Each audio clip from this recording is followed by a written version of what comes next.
If you're a taxpayer or if you've borrowed money for a college education, this is really going to tick you off. Nearly 20 million U.S. manufacturing jobs have disappeared in the last 3 decades. Over the next decade, over 3 million white-collar professional jobs will have moved offshore. Many of these jobs are going to China. Permit me to connect some dots for you. The Chinese communists are smart. Knowing Western business executives are often greedy, they've struck a bargain.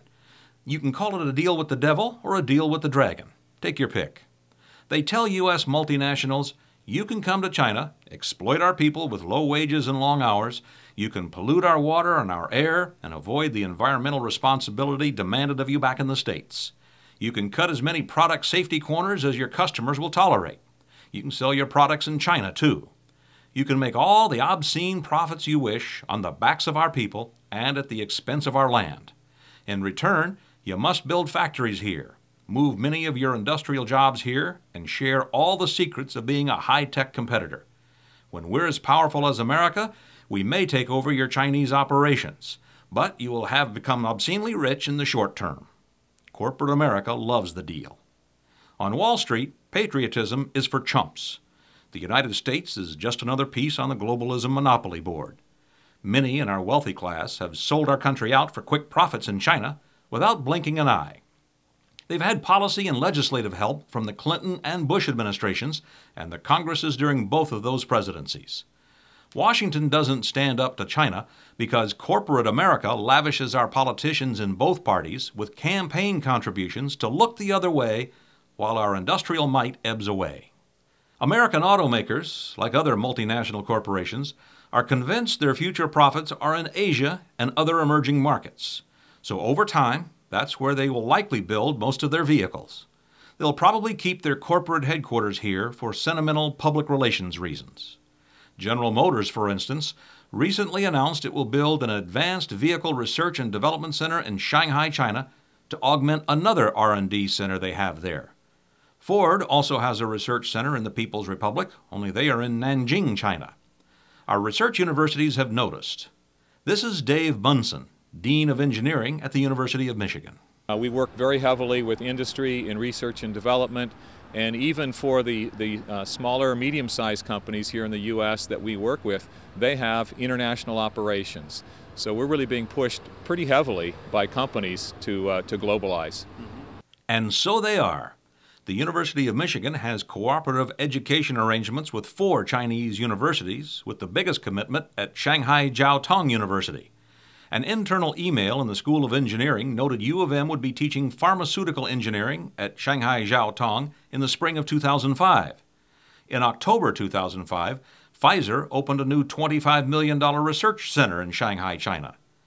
Online at Pfizer of China, you can find a brochure called Friend of China. The cover is red, apparently in honor of Red China. Pfizer Pharmaceutical recently devastated Ann Arbor, the home of the University of Michigan, by closing a large research lab there. These were 2,100 good-paying white-collar jobs. It may be a coincidence that the University of Michigan decided to offer a course in pharmaceutical engineering in Shanghai a few months before Pfizer opened a new R&D center there. Then again, maybe not. We could build walls. We could build walls and to try to maintain our educational system to just ourselves, but I think that would only delay the inevitable. Let's listen to that last comment one more time. But I think that would only delay the inevitable.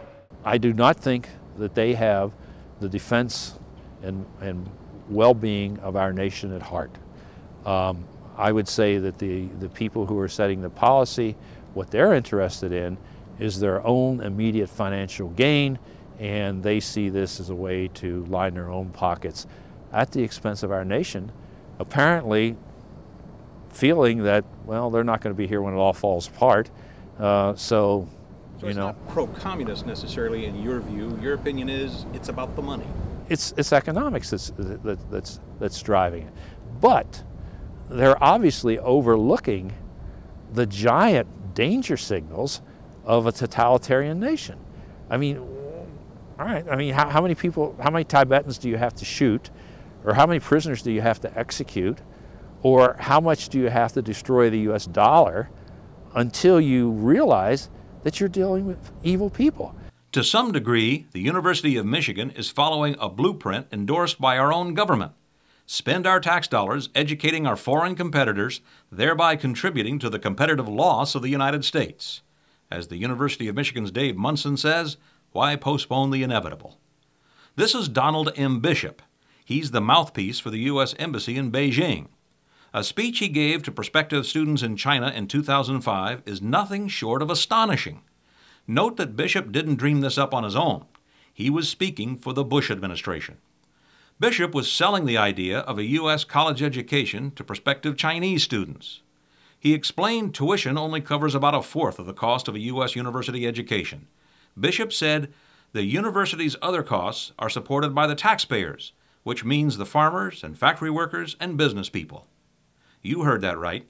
He was telling the communist Chinese that American taxpayers will foot most of the bill if they come here for an education. There's more. Bishop told his Chinese audience every student receives an unstated scholarship or perhaps subsidy from American society. To emphasize his point, Bishop said, every year, states agree to use tens or hundreds of millions of dollars to subsidize the students that come from foreign nations. This U.S. diplomat even offered a tip on how the Chinese can financially game our system. He noted 82% of the Chinese students in the U.S. are grad students in math, sciences, and engineering. He says this is because they often qualify as teaching and research assistants, thus qualifying for free or lower tuition. In plain English, he told the Chinese students, you should major in the subjects your country needs in order to defeat ours militarily and in the marketplace. If you do, the U.S. taxpayer may pick up the full cost of educating you. Like most of the facts in these reports, this amazing State Department tutorial on how Chinese students can scam the American college system is on the internet. If you're a parent struggling to pay for your child's college education, or if you're a fed-up taxpayer, you may want a copy of this speech for yourself. You can find it on the web. Search for Bishop Demystifying Student Visa Process. A link to his speech will pop up, and you can download your own copy. And remember, Donald Bishop didn't make this speech without prior approval from Washington. I'm Vince Wade. This is our country.